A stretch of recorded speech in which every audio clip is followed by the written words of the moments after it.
Hi అండి, నేను రెడ్డి లక్ష్మిని. గోధుమ రవ్వతోటి ఈరోజు దోశలు వేసుకుంటున్నామండి. ఇది గోధుమ రవ్వ నానబెట్టేస్తున్నా. బాగా కడిగి నానబెట్టేస్తే కొంచెం బాగా కలర్ బాగా వస్తుందండి. దానికి సరిపడా మినపప్పు ఉదయం లేయగానే నానబెట్టేసుకుంటండి. 6:30 7 గంటలకల్లా నానబెట్టుకుని 9 అవుతుంది కదా, 9 గంటలకల్లా నానిపోతుంది పప్పు.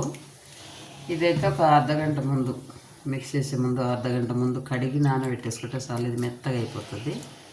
రెండు కలిపి మిక్స్ చేసుకొని చూపిస్తుంది. ఇదండి మిక్స్ చేసాను. ఇలా మెత్తగా వేసుకుని చాలండి. కొంచెం వాటర్ పడతాయి, మెత్తగా పేస్ట్ లాగా అవుతుంది గోధుమ రవ్వ కనుక. దోశలు వేసుకున్నాను. ముందు పచ్చడికి ప్రిపేర్ చేసుకున్నానండి.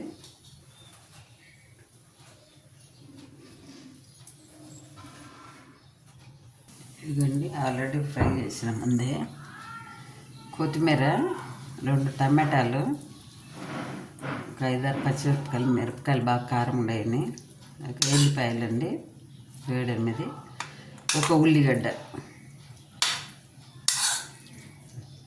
నాకు అప్పుడు కరెంటు పోయిందని చూపించలేదు మొన్న. ఈ కొత్తిమీర అండి ఈ కాడలతో సహా వేసుకోవాలా, అలా అని వేర్లతో అవసరం లేదు, కానీ ఇదైతే కాడలు వేసేసుకుంటేనే అది మంచిగా ఉంటుందండి. వట్టి ఆకులలో ఏమి ఉండదు. సరే, పచ్చడి మిక్స్ చేసుకుని చూపిస్తాండి. ఇదండి పచ్చడి రెడీ అయింది. కొత్తిమీర పచ్చడి చాలా బాగుంటుంది. 2 టమాటాలు వేసుకుంటేనే బాగుంటుందండి. చింతపండు కొంచెం వేసి ఒక పిచ్చ టమాటాలు వేయాలి, అప్పుడే టేస్ట్ వస్తుంది. తాలింపు వేసుకున్నాండి.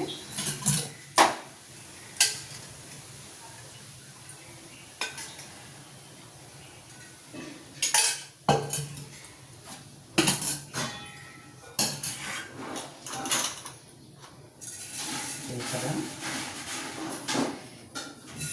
ఆవాలు,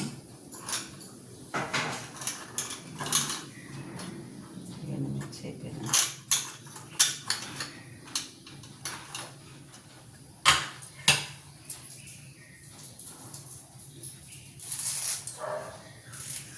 కొంచెం కరివేపాకు అంటే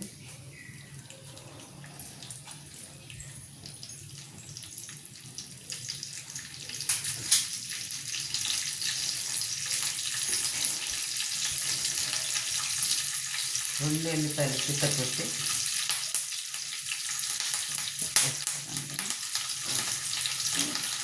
ఎక్కువ అనుకోండి, 2 కాయలు కాదు.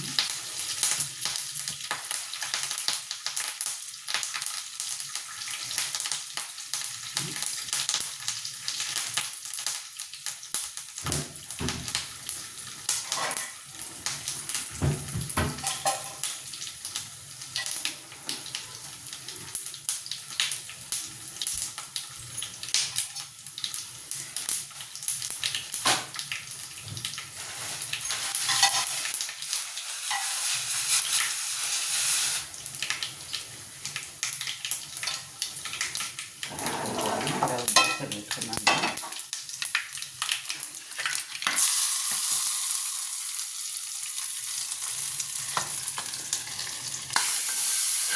గోధుమ చట్నీ దోశలు వేసుకున్నాను కదా, ఈ కొత్తిమీర చట్నీకి దాన్ని బాగా సెట్ అవుతుంది.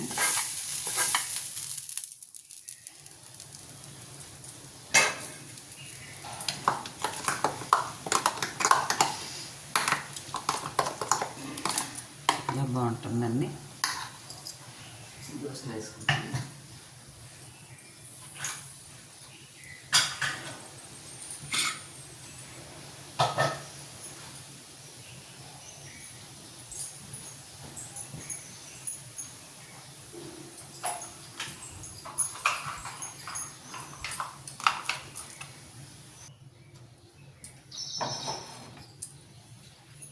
దోశలు వేసేసుకుందామండి.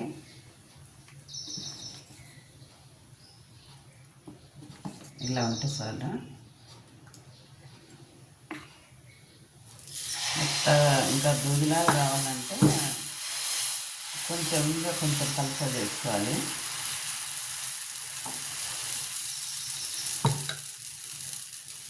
ఎంత మెత్త తినేటోళ్ళు మెత్తగా కావాలనుకుంటుంది కదా దూదిలాగా, అట్లా కూడా చేసుకోవచ్చు.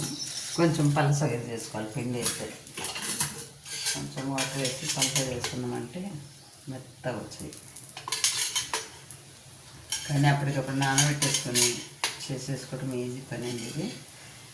మెయిన్ ఏంటంటే షుగర్ వాళ్ళు రోజు ఉప్మాలు రాగి ఇవన్నీ తినలేక కొంచెం ఇబ్బంది పడుతుంది కదా, అందుకని ఇలా చేసేసుకున్నాం అనుకోండి అప్పటికప్పుడు ఉదయాన్నే నానబెట్టుకోవచ్చు. మిక్స్ చేసుకొని గోధుమ రవ్వ అంటే ఎంత 5 నిమిషాలలో నానిపోతుంది, అంటే కడుగుతుంటేనే మెత్తబడిపోతుంది. అందుకబట్టి ఇట్లా ఈజీ పని ఇది. పిల్లలు కానీ ఇష్టంగా తింటారు. ఉప్మా అంటే తినాలి.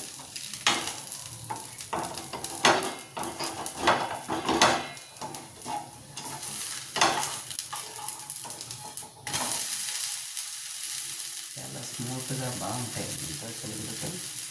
మేము ఎక్కువ ఇవే తీసుకుంటుంటాము.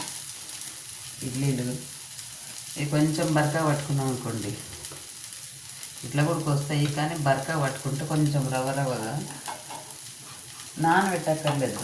గోధుమ రవ్వ నానబెట్టకుండా డైరెక్ట్ కడిగి వేసేసుకోవడమే. ఇడ్లీలకైతే మెత్తగా పట్టక్కర్లేదు, రవ్వగా వేసేసుకోవచ్చు.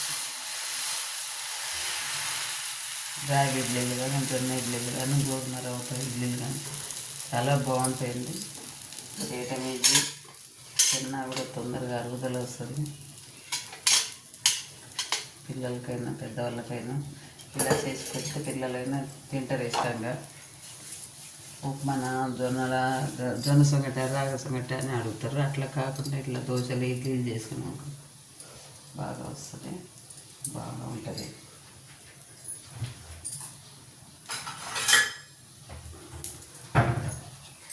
టేస్ట్ కూడా చాలా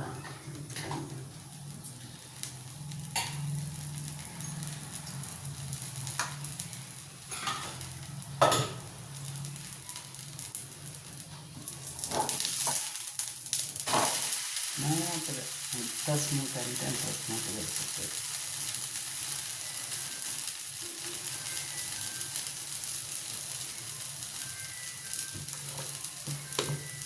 పెద్దవాళ్ళు అయిన పిల్లలను బాగా ఇష్టపడతారండి దోశలు కూడా. కొంచెం మందం వేసినాం అనుకోండి స్పాంజిలాగా ఉంటుంది ఇది.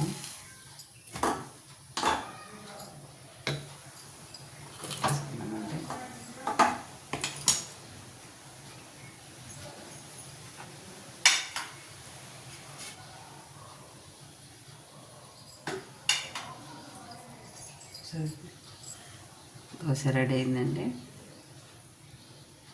ఎంత స్మూత్గా ఎట్లా ఉన్నాయి చూడండి. ఈ చట్నీకి దోశకు ఆహారం తట్టున్నాము తినడానికి.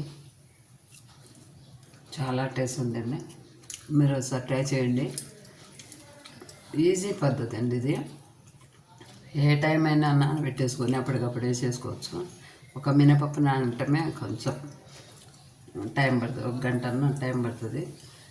అదే ఇది గోధుమ రవ్వ అనుకోండి వేసేసి, ఇది రవ్వ కూడా ఎలాగంటే 2 గ్లాసులు రవ్వ అనుకోండి, 1 గ్లాసు ఏ గ్లాస్తో కప్పుతో కొలుచుకున్నా ఎట్లైనా కానీ 1కి 2 కంపల్సరీ అండి. 2 రవ్వ 1 మినపప్పు అంతే.